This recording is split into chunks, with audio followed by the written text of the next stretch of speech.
uma indústria açucareira e agora o Brasil do ouro. O Brasil no momento onde há a exploração do ouro nas minas, né? A expansão territorial nós também já vimos, e com essa expansão territorial acontece aí a descoberta do ouro. Então, aconteceu aí um momento da União Ibérica que vai proporcionar a expansão territorial. A partir disso, Portugal está em crise econômica e precisa estimular aqui no Brasil descobertas de um novo produto para conter aí essa crise, né? Então, essas fontes novas de riqueza foi o incentivo à procura de metais preciosos. E quem vai fazer isso são os bandeirantes.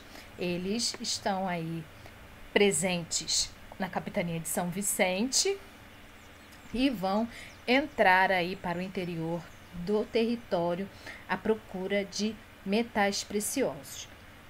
Então, o esforço dos bandeirantes aí, né, acabou sendo recompensado, porque em 1693 foi descoberto ouro aí, né, na região das Minas Gerais, e logo depois vai ser descoberto diamantes. E o município aí de Diamantina tem esse nome porque foi nesse território aí que os diamantes foram descobertos. Logo em seguida, com a notícia de que o ouro foi descoberto, começaram a aparecer pessoas de vários locais, né, com aquela ideia de enriquecimento. E aí começa um conflito chamado aí Guerra dos Emboabas. Emboabas, para os bandeirantes, eram os estrangeiros. Então, os bandeirantes se achavam no direito de explorar o ouro exclusivamente. Por quê? Porque foi eles que descobriram. Mas, para a coroa, isso não era interessante, porque quanto mais pessoas achassem ouro, mais impostos a coroa recebia. Então, mesmo assim, os bandeirantes vão travar uma guerra, a Guerra dos Emboabas, que vai gerar aí a compreensão da coroa em que todos têm o direito de explorar o ouro, não só os paulistas bandeirantes, né? E para isso, pós-Guerra dos Emboabas, aí foi criado a capitania de Minas Gerais, porque foi nesse território que descobriu-se o ouro, né? Então precisava colocar aí fiscalização, organizar essa capitania para a exploração do ouro, né?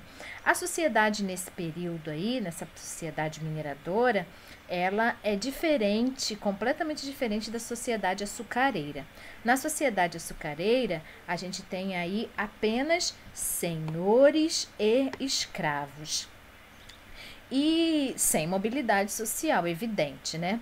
Agora, a sociedade mineradora começa a existência de uma classe média que é composta de trabalhadores livres, de comerciantes, de filhos dos próprios donos das minas, né? E há a possibilidade aí de uma maior mobilidade social. Na sociedade açucareira, há um caráter rural, onde é os engenhos que é a base aí de toda a exploração colonial. Na sociedade mineradora, agora a gente tem um caráter urbano. Vários centros urbanos se formaram aí na região, habitados por funcionários reais, comerciantes, tropeiros, artesãos, religiosos, profissionais liberais. Então a gente percebe essa diferença, né? A cultura no Brasil na mineração, eu tenho certeza que vocês já sabem, né? Criou uma sociedade complexa, aonde tem influência europeia muito forte, e vai surgir aqui um barroco. O barroco na arquitetura, na escultura, na música. Esse barroco português aqui vai adquirir identidade própria, né? E a gente tem representantes. As obras de Aleijadinho, né? Que é um representante do barroco aqui nas suas esculturas, e o mestre Ataíde nas suas pinturas. E vai criar um público aí que vai ser interessado no que está acontecendo aí na Europa. Filhos dessa classe alta, dessa aristocracia, irão para a Europa estudar, Portugal, estudar, e quando chegam aqui, chegam com essas ideias conhecidas, né? Que ideias são essas, né? São as ideias iluministas, que acabaram tendo aí uma penetração nesse meio cultural aí mineiro, né? E uma outra característica cultural aí dessa sociedade eram as confrarias religiosas de negros, né? Aonde esses negros promoviam festas, congadas, que acontece aí um sincretismo cultural e religioso nesse momento, porque as congadas não é mais nada menos do que procissões como as religiosas católicas, mas eles estão fazendo os festejos lá dos locais de onde vieram, da africana, né? Então, nesse território chegam pessoas de vários lugares da colônia, né? E essas pessoas interessadas não só em procurar ouro, estão também interessadas em abastecer a população, visto que toda a região está voltada para a descoberta do ouro. Ninguém está interessado em plantar para abastecer a região. Então, vem os tropeiros de vários locais para abastecer a região, né? E começa aí um comércio interno muito grande, né? No sul, a gente tem a pecuária, que vai fornecer aí bovinos e muares. No nordeste, os escravos e gado. No Rio de Janeiro e São Paulo, os artigos metropolitanos, né? E os gêneros alimentícios em geral. Então, isso aqui é muito importante, vocês podem marcar, né? A mineração, toda essa mudança na colônia vai transferir aí o eixo econômico que antes tinha como capital Salvador, por causa da cana-de-açúcar. Agora temos aí a transferência da capital em 1763, né? De Salvador para o Rio de Janeiro. Então, isso é importante vocês marcarem aí, porque o eixo econômico da colônia não é mais o Nordeste, né? E sim aí o Sudeste. Então, tem essa transformação aí. O Nordeste vai ficar, como se diz aí, um pouco abandonado, surgindo mais tarde aí até mesmo revoltas. Por quê? Porque a atenção agora toda será do Sudeste, não mais do Nordeste, como acontecia, né, no momento da mineração. Então, como foi essa administração na economia mineradora, né? Descobrir ouro era tudo o que a coroa queria. Mas era um produto muito pequeno que facilitava o contrabando. Então, teria que criar um imposto. O imposto criado foi o quinto. O quinto a quinta parte, né? Correspondia à quinta parte de todo o ouro extraído.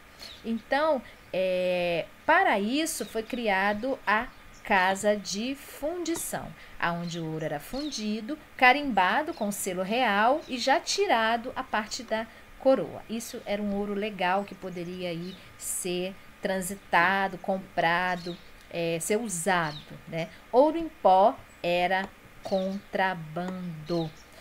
Circulação de ouro em pó era contrabando, mas muitos conseguiam aí burlar a fiscalização e não pagar aí o quinto, né? Passar pela fiscalização com ouro em pó, seja dentro do Santo do Pau Oco, seja no cabelo, né? Seja nas próprias mulas. E vários métodos foram usados aí, né? Então, eles achavam que essa casa de fundição era um imposto muito caro e começaram aí algumas revoltas por isso, né? A mais famosa é a revolta aí de Felipe dos Santos, em 1720. É claro que não deu em nada, Felipe dos Santos aí foi morto, essa revolta foi abafada e tal, né? Então, sempre com o objetivo de aumentar a arrecadação e evitar a evasão fiscal, né, a administração portuguesa instituiu a captação, né? Cobrava-se imposto sobre o número de escravos pelo minerador. Então, tudo era motivo para criar impostos, né? E agora vamos ver aí o caso dos diamantes. Diamantes até hoje, né? Uma pedra super preciosa, e a área explorada aqui no Brasil, aí, aqui na região das Minas, né? No Brasil Colônia, ela foi aí minuciosamente fiscalizada. Por quê? Porque os diamantes têm que ter um controle muito maior do que o ouro, porque no mercado internacional vale-se muito mais, né? Então, os diamantes, o município, a província, a região de Diamantina, então, devido ao diamante ser muito pequeno, a fiscalização tinha que ser rigorosa. Então, a coroa portuguesa tentava controlar a oferta de diamantes no mercado mundial, de forma a manter o seu preço. Eliminar a exploração da pedra por parte de particulares fazia parte dessa política, né? Só a coroa poderia fazer essa exploração.